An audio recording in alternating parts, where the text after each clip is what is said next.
Why am I still buying canned air when this exists? I use this electric compressed air duster, which was sent to me from the brand in exchange for my review, and it feels like one of those upgrades you don't realize you needed until you stop using canned air completely. This thing is cordless, rechargeable, the power is no joke.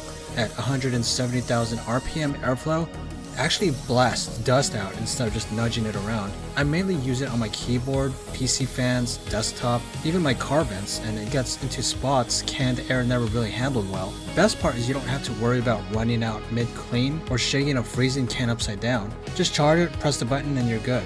It feels solid in hand, not cheap, and strong enough to make cleaning feel quick instead of annoying.